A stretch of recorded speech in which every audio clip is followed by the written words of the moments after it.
Hello, everybody. It's time for Pop Speed's latest LinkedIn Live. Today, we are going to be exploring the nuances of social media channels, the differences between them. My name is Lori Jovest, and I'm here with Kylie Metcalf, who was employee number one at Pop Speed when we first got started. You've been with us, what, 3.5 years? 3 years? 3.5 years. Yeah, I started part-time Years. for like 6-ish months and then going on 3 years full-time probably like next week, really. I know it's April. Crazy. I Yeah, and know. Kylie is buried in social media every day. But I tell people this frequently. We are those people that are really enthusiastic about social media, and we know how amazing it is and how wonderfully it can work as part of your marketing initiatives.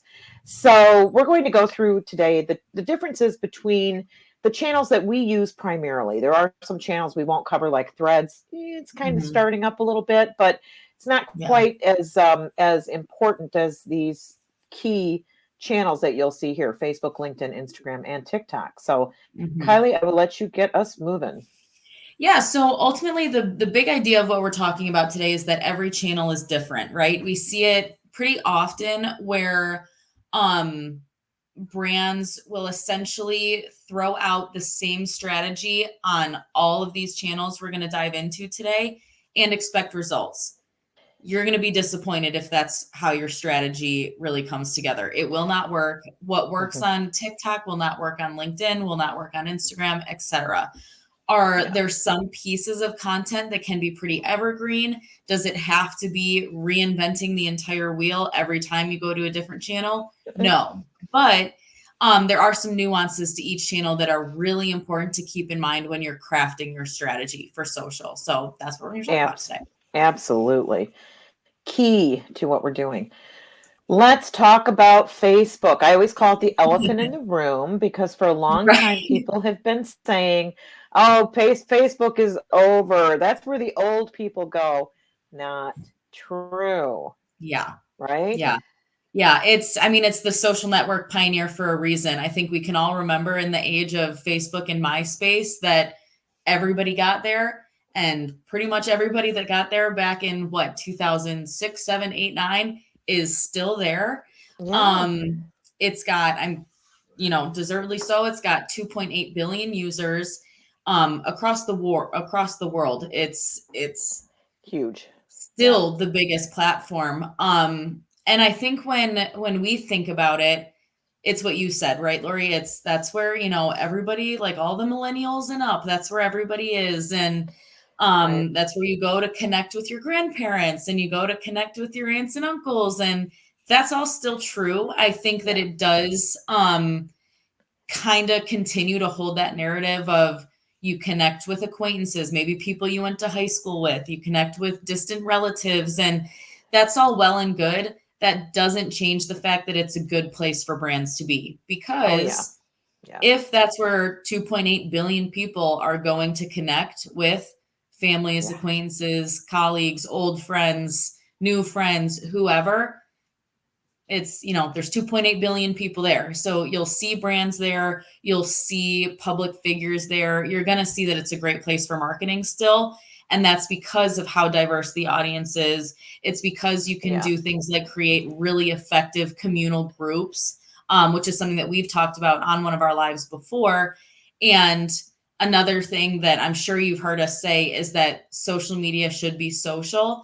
And that makes it a great place for user generated content styled marketing. So really fitting in with what, if it's me, what my grandma might post on social, like kind of blending in with the feed and making sure that it's still compelling. I would say make it look like what the other humans in the feed share. Yeah, exactly. And what I find myself saying more and more are two things about social, and Facebook is a really great place to make both of these things happen. Show the humans behind the brand. The human beings are what people connect with. We're a communal type of species. We are drawn to human faces. And then the other thing for Facebook is you can get some serious ROI.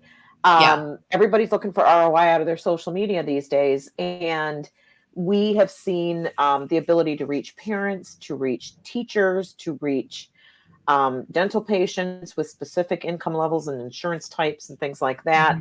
Mhm. It's a really wonderful place to reach a broad swath of an audience. Yeah. The other thing, if you go niche, there's a lot of niche things in Facebook that I find really interesting.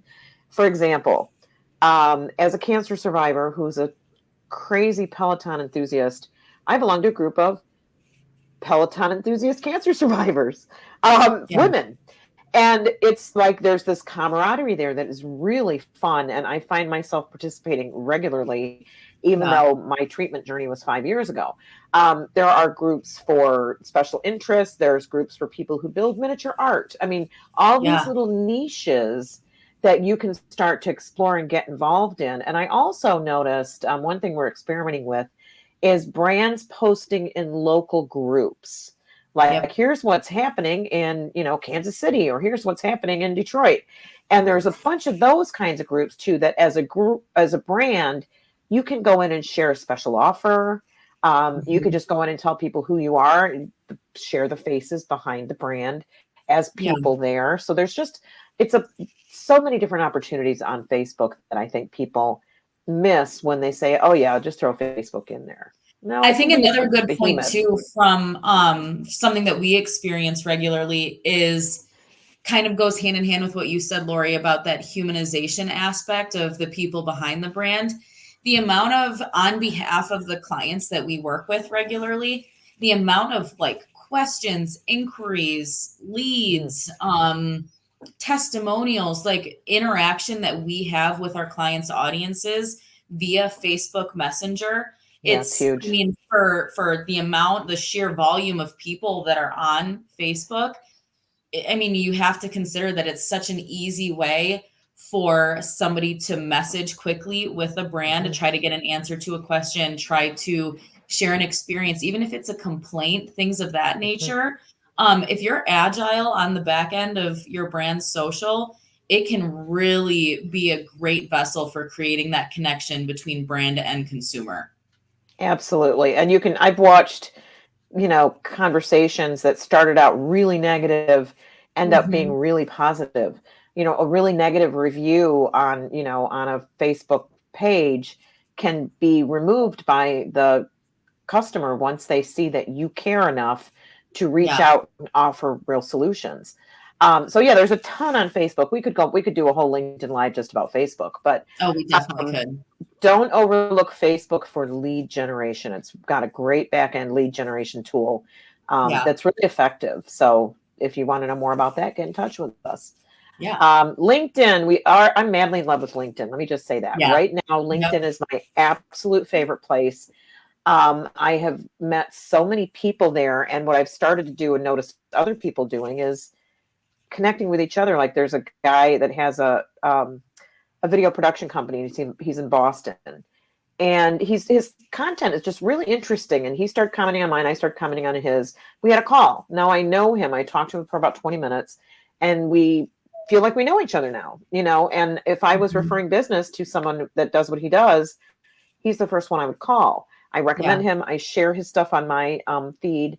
He's in Boston. He does video. I've never met him in person, but I feel like he's my friend in the LinkedIn realm. So Yeah. everybody thinks it's B2B, but again, it's all about people, humans. Yeah. So Yeah.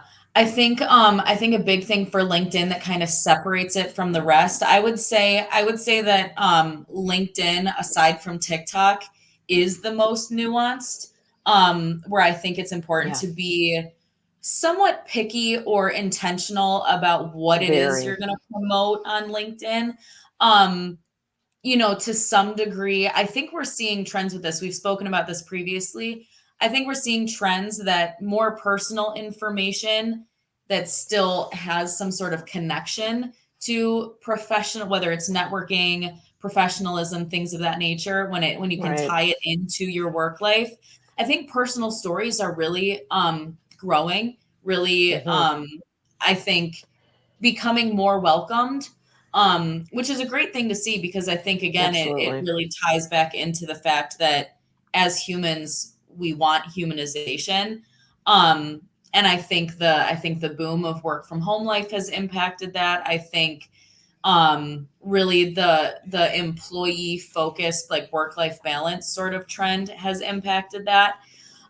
So we're seeing a lot of shifts on LinkedIn, but one thing I will say is that consistently it is a much better place than the other platforms we're going to talk about to grow professional branding for that sort of purpose. B2B, Yeah, B2B space, B2B. absolutely. Exactly. Like you'll use it for just for instance, um, where we might go to LinkedIn to have a dental practice connect more with referring doctors to really build that network. We might not go Hmm. to Facebook for that. We might not go to Instagram for that. So that's just an Hmm. example of where LinkedIn really, really is unique. Or if you were promoting the dentist, you're promoting it as part of a how important your smile is to your professional Mhm. image. So you're taking an Exactly. angle that's related to business. And one of the reasons I love LinkedIn, honestly, and I love to talk politics. I just find it all so fascinating. Never ever on LinkedIn. And I love that there's Yeah. a place we can go where we don't have to see any of that stuff. If it gets Yeah. crazy and there's a lot going on and you feel like taking a break from it, just stay off the other channels for a couple days. Hang out on LinkedIn. Yeah. Very few people share political views and political posts there, which is an excellent thing because we need Yeah. someplace we can go where we're not going to have to be, Yeah. analyzing the future of our country. Ugh, I don't want to do Right. that Yeah. sometimes. Very refreshing. Yeah, exactly. I would also say if you're on LinkedIn and you want to get the most of it, then be on LinkedIn. I mean, be there 15 minutes a day at least. Check in the morning, check in the afternoon, check in while you're early on a Zoom call and you're waiting for everybody else to show up. Hop over to LinkedIn, take a look at what's going on, engage and interact with people, or you Yeah. will not get what you want out of it. And as a business, you want the people in your organization to share that business content from your business page Yeah. because the people posts, what we as individuals posts, will always perform better organically than what a company page will post. It's just the way it works. So Mhm. I think we've beaten that one a little bit. So not quite to death, but we've covered a lot there on LinkedIn. We could if we wanted to, but yeah, exactly. Yeah, Same we for could all do of them. an hour on each of these because we Yeah, just truly. go deep on it and we live there. We live Yeah, on these social channels. I we really live do. on social media. Okay, so Instagram. I'll let you cover this one because I know you are heavy onto Instagram with several of our clients, Kylie. Yeah, so Instagram honestly is my favorite platform.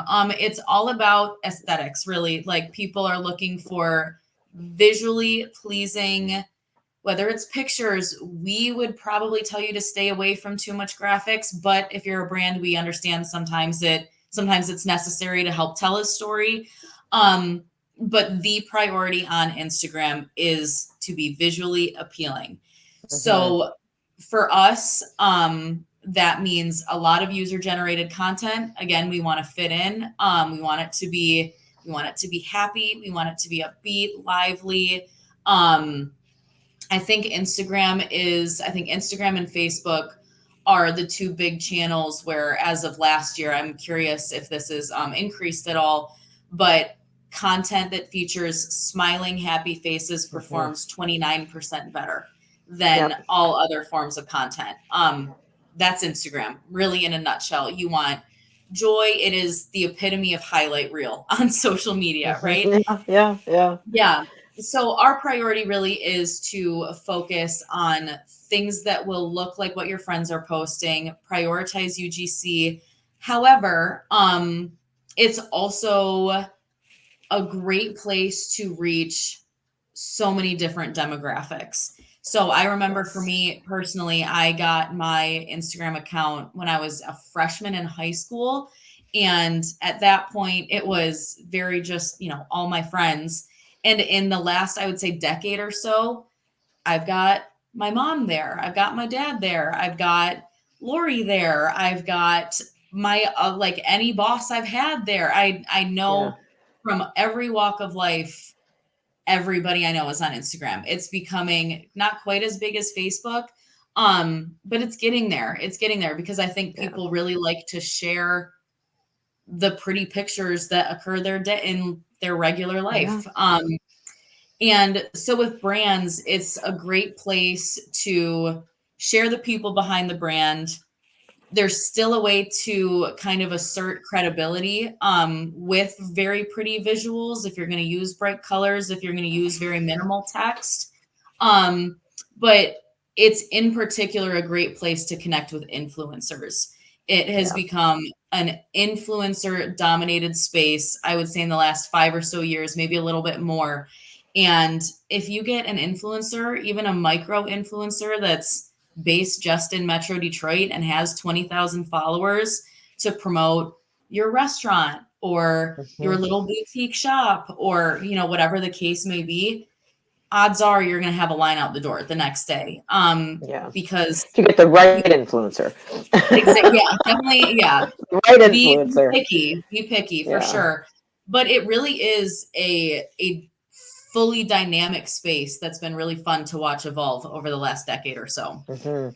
I would add, I want to share an example of what we mean by creating human content.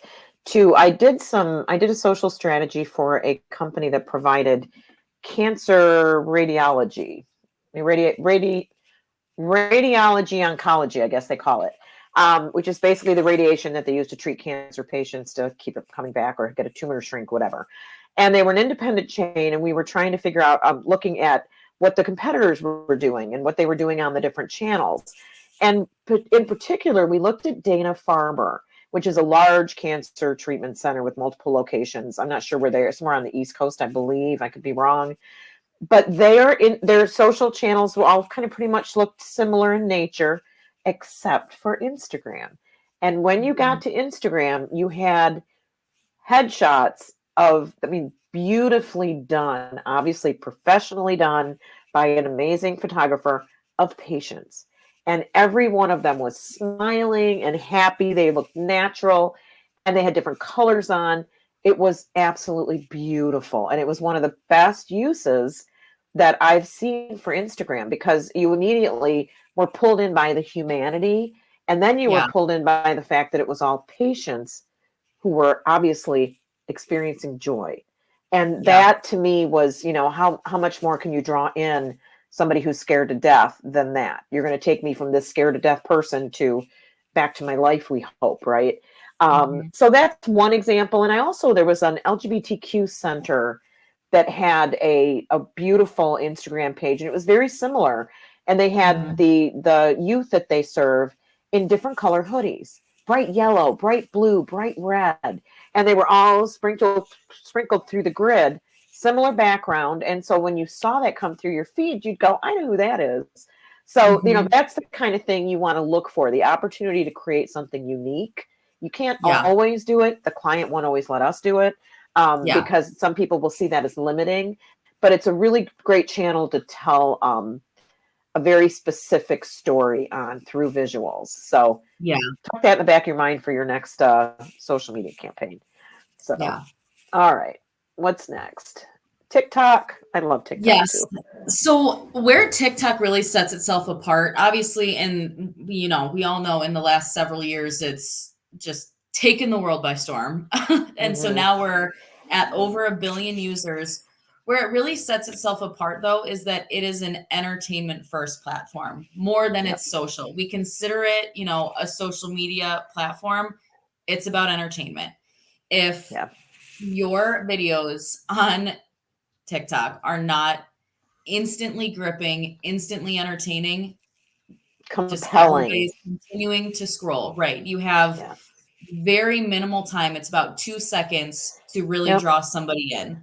So TikTok priority is consistently, it's quick, it's bite size, and it's got to be well thought out and intentional. Does that mean that everything has to have some super promotional, vibe behind it? No, Preferably and it not. really shouldn't. No. Yeah, exactly. No. That's not what we're looking for, but it does require some thought to be on top of the trends, be agile and be timely. If there's a trending audio that fits something that your brand does, jump on it. It will help you get views. It will help you get traction. Um, Kylie, And tell us what a trending audio is for somebody who's not a heavy TikTok user or Instagram user. so trending audio is essentially whether it's a song, whether it's a clip from a random TV show of a conversation between two Yeah. characters, or it's taken from another video on TikTok entirely. It's an audio that whether it's people, influencers, brands are all jumping on to create their own videos using that noise.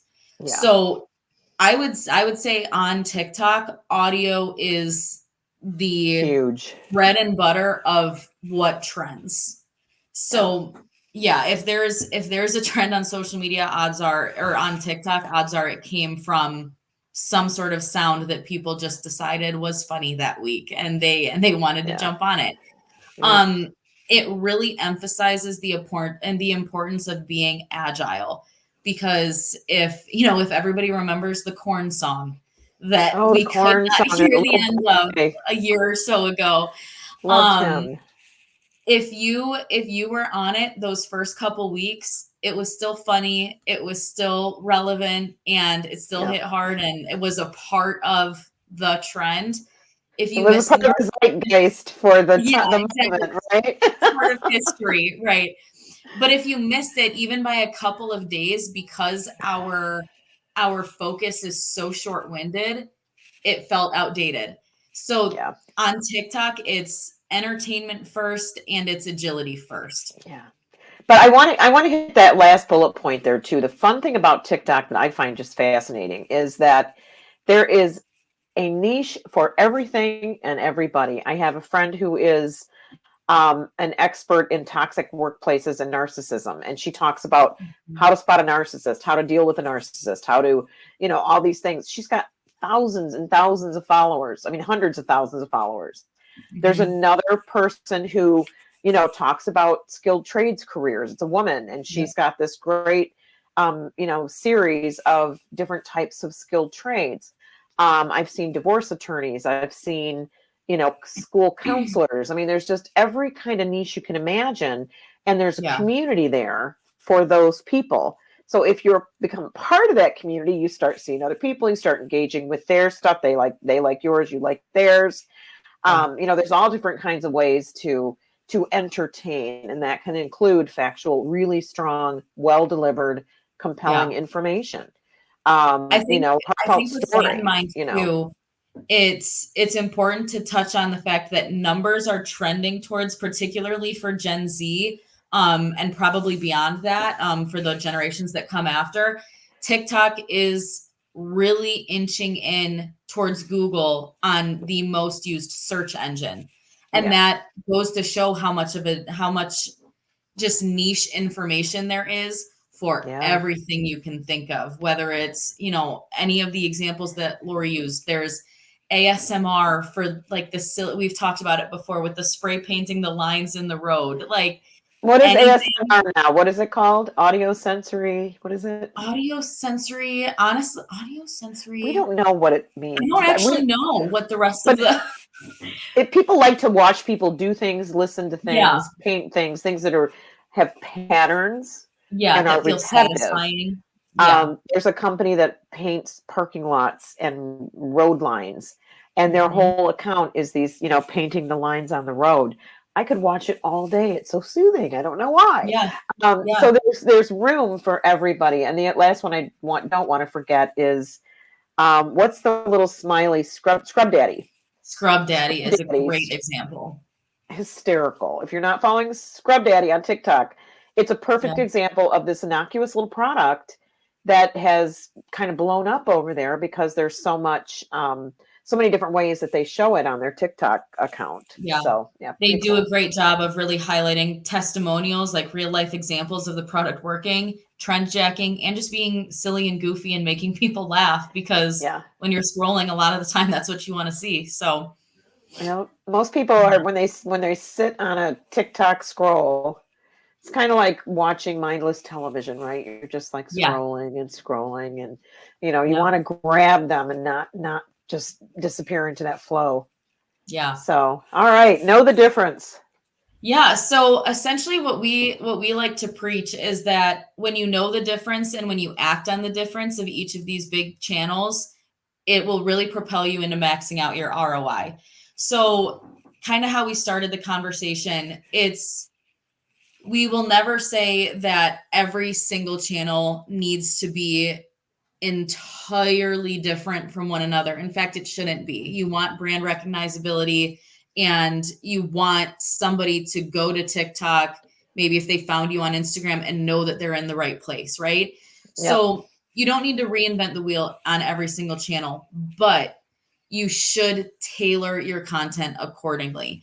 That Mhm. means, if there is a great promotional video that you think fits everywhere, make sure even the captions are adjusted to suit the audience that you're trying to reach on each platform because it changes for every platform. So these nuances really they play a role in the way that you should think about your strategy and the way that you should act upon it. And it's more work. It definitely would be a lot easier to go on every channel and just publish the same exact thing every single day. That's not how you're going to max out your ROI and Yeah. give the best information to the people you're trying to reach on each platform. Yeah. And we are all about ROI on social media. So this seems like a good Yeah. place to wrap up. We were Yeah. just talking before we got onto this live here that ROI has become really important to people that are, paying for social media services. Mhm. And what we struggle with and what we always want to call attention to is that so often people think because someone can do social media, they're 25 years old and they have 500 or 5,000 followers on Instagram, they can do our social media. Yeah. That's doing social media. What we do is we do social media marketing, and that's Yeah. results oriented. It's got an ROI behind it. We're tracking what we do. We're getting volunteers. We're getting event signups. We're getting, conference signups. I was able to sell, 20 tickets to a $900 workshop. I mean, it's not hard to do. You just have to know what you're doing and you have to have a marketing background. The Yeah. marketing aspect of it is what can often get lost. Yeah. So we'll leave it. I'll step down off my soapbox now, and we'll leave you with that. And we'll see you again in about a month with another longer LinkedIn Live that shares different things about social media and social media marketing. So Yeah. take care and thanks for joining us. See you soon. Bye, everybody.